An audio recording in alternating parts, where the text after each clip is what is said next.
everyone, so today I am making a pumpkin oat soap, and in my little cup here I have some colloidal oatmeal and some kale and clay. So I want to blend that in first before I get my lye solution. Tapping out the air bubbles.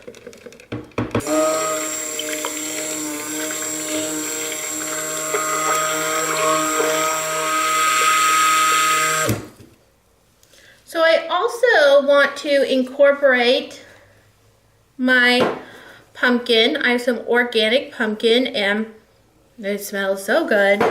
And I also have some homemade oat milk. So I'm gonna go ahead and put both of these in. And then I will get my lye solution, I guess.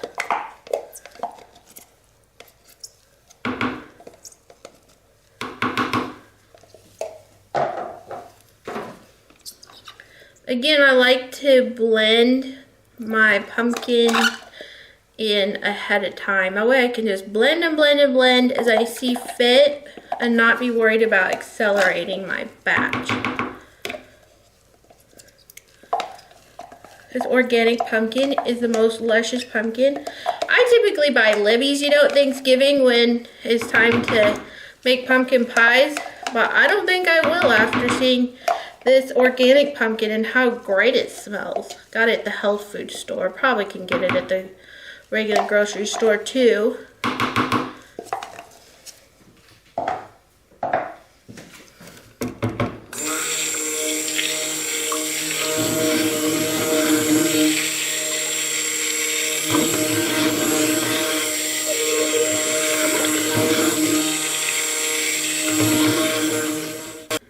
In with the lye solution.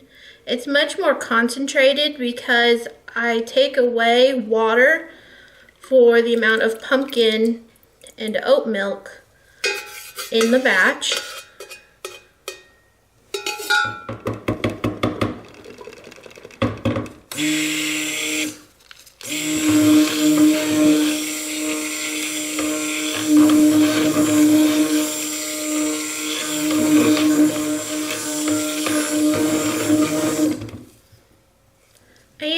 Going to add any orange or copper mica today. I'm just going to let it be the natural color aside from what the fragrance is going to discolor. So it's not real orange, but I don't like to overwhelm my soaps with extra ingredients. So you just don't want to run the risk of overdoing it so that you have a risk of something spoiling. It's typically not a problem unless you really overwhelm them, but there are some usage rates to pay attention to. So I have a little jar here of oatmeal milk and honey from Bramble Berry. I just love this smell.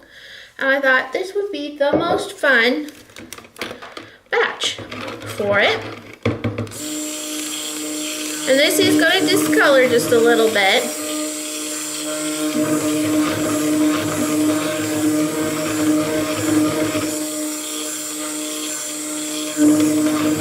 It just smells so good. It's going to be so creamy and lovely. I know that this drives you guys nuts when I don't do this, but I scrape and I scrape and I scrape, and it's not doing a whole lot of good for me. But I'll try to help you out for you OCD people without accelerating my batch too much. I think I'll do all right.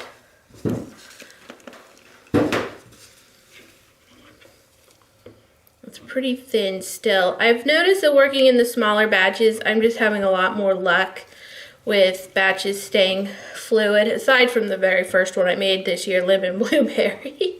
But for the most part, I'm really doing well with the more fluid batches. And I just think it's because I am working with the smaller batches and I'm not having to focus on getting those large batches so fully blended that they don't come out of their emulsion.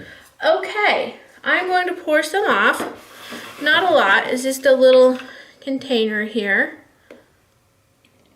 But I want to add just a little bit of titanium dioxide. I know you guys do this too. Scrape it with your fingers and get every last drop back in, but then you gotta scrape your gloves off, clean your gloves off. Now you got a goop of stuff on your gloves. Okay. I'm gonna add just a little bit of titanium dioxide, just a touch. Tap out those bubbles.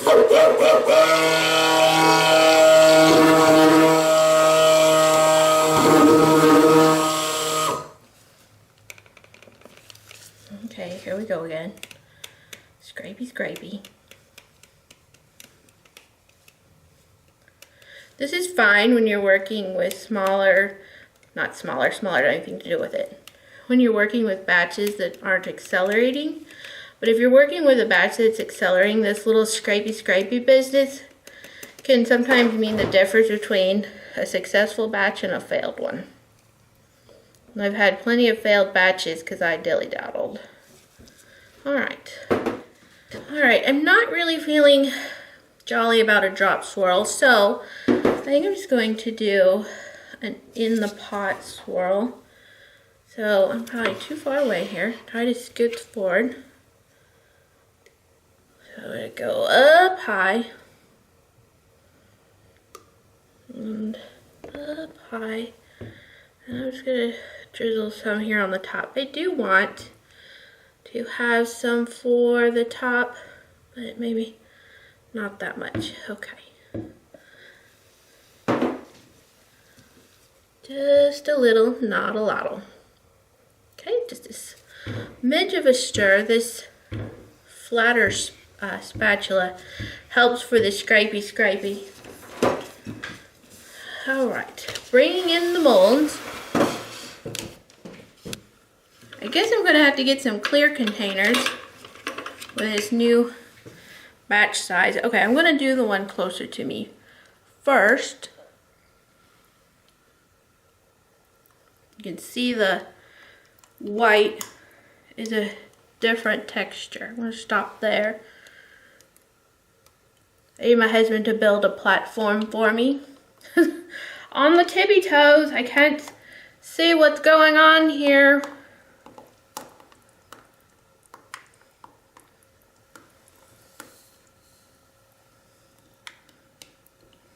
Okay. Again, I'm planning on this discoloring some.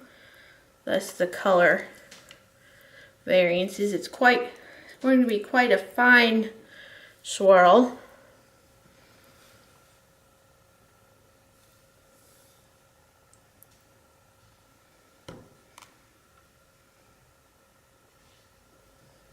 Oh, hello. Nice to meet you here. Good grief. Alright, so I've got the last bit of that soap scraped out of the bucket and in. I had to block the camera, so I probably will just cut that part out. So I have a little bit of this left. I'm trying to think of what I want to accomplish with it. Whoa. I think I will just kind of just drop some on all willy-nilly.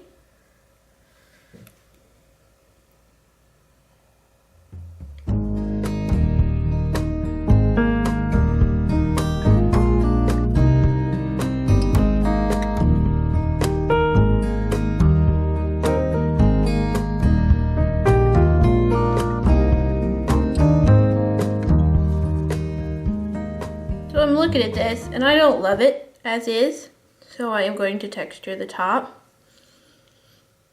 Since I am calling the shots around here, I am going to zhuzh it up a little bit.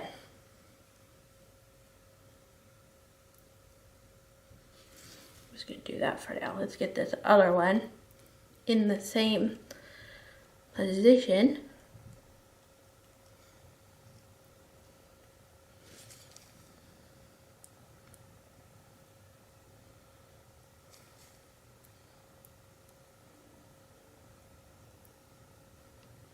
Hear a train. Isn't it weird how in the winter when you don't have any leaves on the trees that just hear everything. The closest train is, I don't know, like 6-7 miles away. Kind of flattening this out. Just a little for starters. It'll come back around and decide what I'm doing. I think I'm just gonna texture it, just kind of how it's happening. I don't usually use a flat spatula like this, but I'm digging it.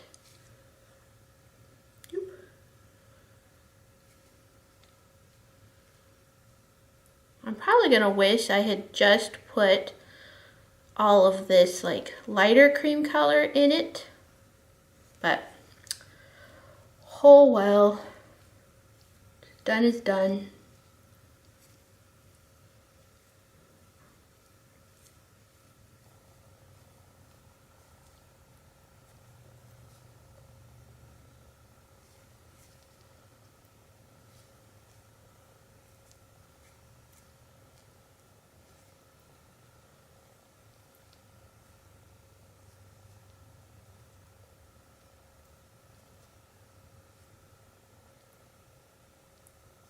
Gonna get a little thick here, so I think for the most part this is just the way it's gonna roll. Alright, so here we have our pumpkin and oat milk soap, scented in OMH is what we tend to call it, oatmeal, milk, and honey. And I'll see you back here for the cut. Okay, so I'm back to cut the pumpkin oat soap, and it has some speckles, which that's pretty normal with a pumpkin soap. You can see on the bottom better where the discoloration is. I made the batch on a Monday, it is now a Wednesday that I'm cutting it. So it hasn't really discolored a whole lot. So we'll have to just wait and see what the end result's gonna be. We do have a light pumpkin-y hue to it, tone, hue, I should look that up so I use that word properly. And it smells amazing. I love the top.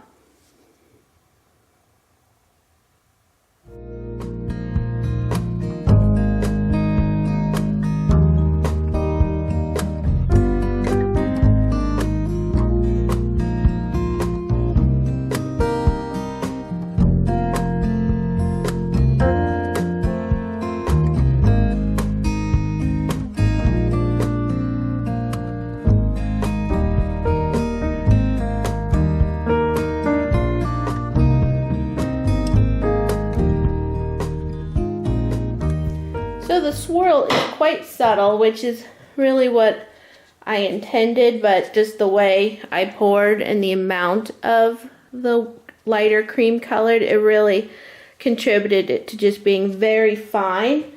And we're just gonna have to wait for the discoloration to really see how prominent it ends up being.